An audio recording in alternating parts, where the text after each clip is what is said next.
my name is Aoife and this is the Happy Weight Podcast. Thank you so much for joining me. Today I want to talk about 4 hidden reasons why we're overeating, and these are the most common ones I come across, and I'm also going to do them like a chart rundown, like from the 4th to the 1st being most important. Number 4 is resentment, and this comes up all the time where, women especially can be kind of pouring from an empty cup.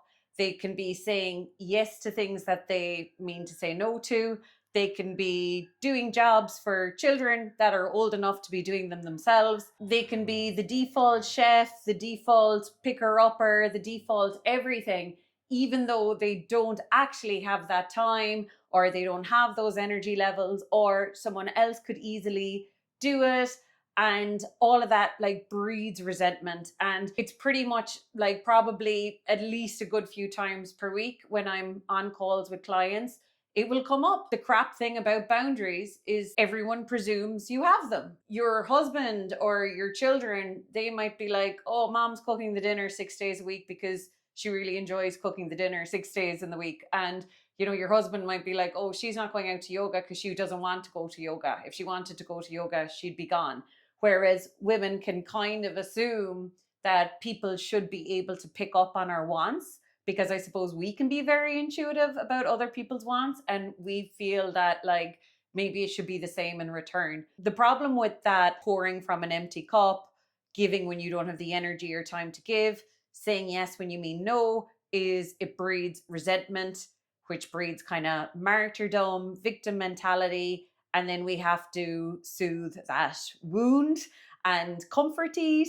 And it's just a crappy reason to be overweight. It's just a crappy reason to have, say, 500 or 1,000 calories once a week, every week for the year. Because at a certain point, again this week, we were pissed off because no one met our needs and we were meeting everyone else's needs. If you multiply that up, feeling resentment once a week, every week, for every month, for every year of your life, that's a lot of calories. That's a very, very different weight. So that is something that we kind of have to put a boundary in place now. And the thing is with boundaries is talk is cheap. It is actually about taking an action, not cooking the extra dinner or making your husband pick up some of the slack or whatever it is. It's actually the action of you taking a step back and not doing it, not just begging for help or whatever, but you actually changing your day around to be more in line with the actual amount that you have to give and the actual amount of energy that's possible for you to use up without feeling really in a deficit by the evening. Because again, that's where comfort eating comes in, that we're at an absolute in the red deficit for pleasure or comfort, or we're so burnt out, we need tons of reward. And that's just putting a lot of pressure on food. Number 3 is boring meals. And I was just talking to a client there and I was like, the way people with type 1 diabetes have to kind of go about their life a little bit different than people without type 1 diabetes. They might have to take their insulin shots, or they might have to maneuver foods a little bit sometimes. And I kind of think that if we're kind of really keen to put our weight problems in the past, we have to go about our day and our eating almost like we've a diagnosis. It can look very different in different ways. So that could be like, I have to add more butter to these spuds, or I have to have an extra piece of bread, because I know when I do, my belly will be so complete and happy. My taste buds will be so complete and happy. My brain will be so complete and happy that I will be kind of free for the next few hours then to not think about food and feel satisfied. And that is the point of food. And also, if we have experienced overeating or comfort eating, we know what it was like to have a crappy lunch, to pretend that, oh yeah, I'll follow that diet and I'll eat that lunch that they tell me to eat, knowing that it's not covering all bases at all. We're going to be miserable. We're going to be only a third satisfied after it. So now part of being healthy is knowing our needs and being really realistic about them, because when you're kind of in alignment with your body and you're like, I do need a big lunch now. I'm really quite hungry. And again, I know what it will take for me to feel really comfortable in half an hour's time. And that is the goal we have to reach. So we're being very honest about what we do need when we need it. I think the thing is with boring meals, obviously, again, like boring meals is kind of the opposite of being a conscious eater. Because when you're a conscious eater, you're, like I said, conscious of what your taste buds needs, conscious about what your belly needs, maybe conscious about what you need emotionally. Some foods can be more comforting emotionally. So you're really conscious. And then boring can be where we're just in a routine. Like I remember when I had weight problems, I had the same chicken salad for lunch, like for so many years, and all my meals were the same go-to meals. And the thing is with boring meals, or meals that you've had on repeat a lot of times, is it's hard to be conscious if you've eaten this thing 1,000 times. It's just kind of like, when you learn to drive, you had to be so conscious when you were learning to drive. You had to be so awake and aware and everything. And I'm not saying you don't have to be awake and aware now, but if you're years into driving, you can multitask. Like you can be thinking about tomorrow night's party and be fully responsible on the road. Like as in, anything we do on repeat, well, then our subconscious mind can then take over doing that job. So our conscious mind can think about other stuff. But we don't really want that to happen with food. We don't want to completely bow out, zone out, dissociate when we're eating. So then 20 minutes later, being like, did I eat lunch? Or what's in the cupboards? Because it's like we weren't conscious, we weren't present, we weren't satisfied because it was just so blah. You don't always have to be a disordered eater to have extra weight or to have weight problems. Enough is to be careless. And so us eating boring meals or meals on repeat or meals that we know are not hitting the mark for taste or feeling afterwards, like there's no care in it. That's what I mean by careless. Like, so careless is the opposite of love, joy, excitement, feeling lucky, feeling satisfied, feeling well, choosing something very unique to your needs. Careless would be the opposite of all of that. Which one's next? Scarcity. Ooh, yeah, scarcity. Kind of in my ranking from 4 to 1, by the way, I'm kind of also thinking from least calories of damage to most calories of damage. And my number 2 and my number 1 on this list are both fighting for how much calorie damage they can do. So first of all, scarcity thinking around food, I would nearly say, is definitely a joint first place with can cause thousands upon thousands upon thousands of extra unhappy, unmemorable, uncomfortable calories. Scarcity mindset can come from anything that alludes to there will be less food tomorrow. And our brain can make that connection because obviously we would not survive as a species if we were not 100 steps ahead of the game of food scarcity. Us kind of saying, I shouldn't be this weight, I should lose a little bit of weight. That's enough for our brain to jump to scarcity and us to overeat. And this happened to me last week, actually, right?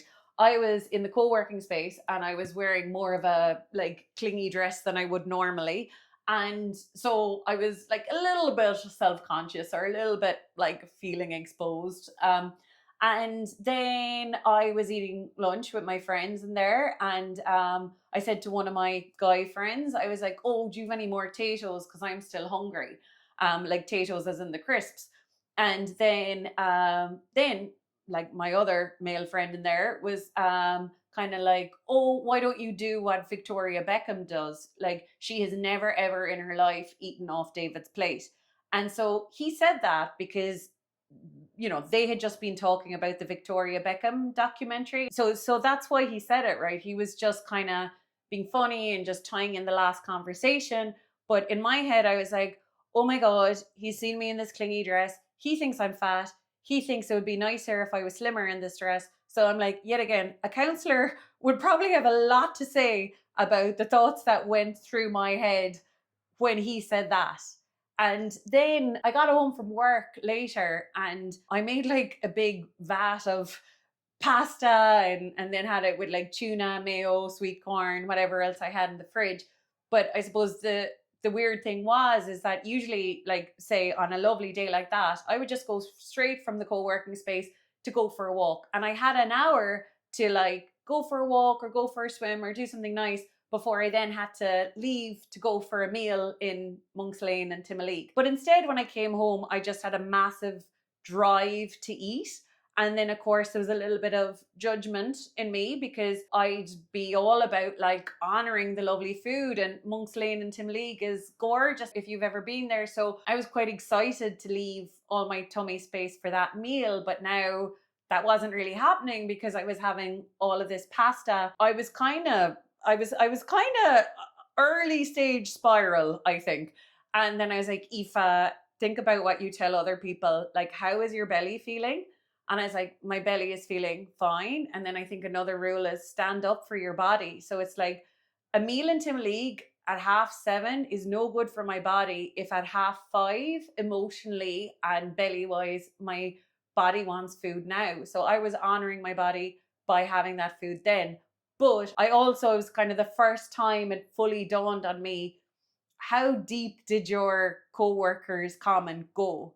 Because, oh, damn, I've already moved on to number 1. So this is number 1 as well, is when you feel fat, you act fat. So this story encompasses both, right? It encompasses scarcity and it encompasses when you feel fat, you act fat. Because what I felt is, oh, he's highlighting that I'm a bit wrong or a bit bigger, or I'd be nicer if I was slimmer, or I should lose weight. And so all of that crept into my brain as food going away, which then caused me to eat a lot of pasta when I normally wouldn't eat a lot of pasta. I hope you're enjoying this episode. Also, make sure to check out my website, happyweight.ie. There you'll find out all the information about working one-to-one with me and my online courses. If you're finding this information helpful, if you're finding this podcast resonates with you, don't forget to give it 5 stars on Spotify or follow me on YouTube. Thank you so much. When we feel fat, we act fat. And that can kind of come into the same thing as scarcity, because when we feel fat, we think we should be getting slimmer. And if we think we should be getting slimmer, what we're actually kind of saying is, okay, so food is going away soon. And whenever we're telling ourselves food is going away soon, that's what makes us overeat now. And that can be really subconscious, like it was for me. So I suppose that's another thing that we kind of want to almost tune into our moods and our feelings a lot more now that we're trying to get out of weight issues. We're kind of like, how are you feeling? What part of the day made you feel like this? And, you know, like with that situation, with that comment, like as in, it definitely wasn't, you know, meant in a negative way. I had to reframe it of, would he say that to a guy? Yes, he would. Would he say that to someone who's really skinny? He probably would. Would he say that to someone? Like, it was definitely not personal. So as in, it requires some coaching, parenting, reframing, encouragement, support, just like we would with a niece, a nephew, a kid, to be like, hey, you know, maybe you're taking it the wrong way, and all of that self-soothing. But anyway, so that's the rundown. Resentment, boring meals. Another thing with boring meals, right, is, you know, it could be Friday night and we're like, why am I eating so much? Or it could be over the weekend and we could be like, why am I eating so much? Or we could suddenly be eating a load of processed foods and we're like, why am I eating so much processed foods? And for me, usually that's kind of a moment to reflect on, was there any boring meals, really? Was there a lot of repetition or anything? So yeah, that's today's rundown. I hope you enjoyed this episode. Join me at Happy Weight Aoife on Instagram and TikTok. And thank you so much for being here.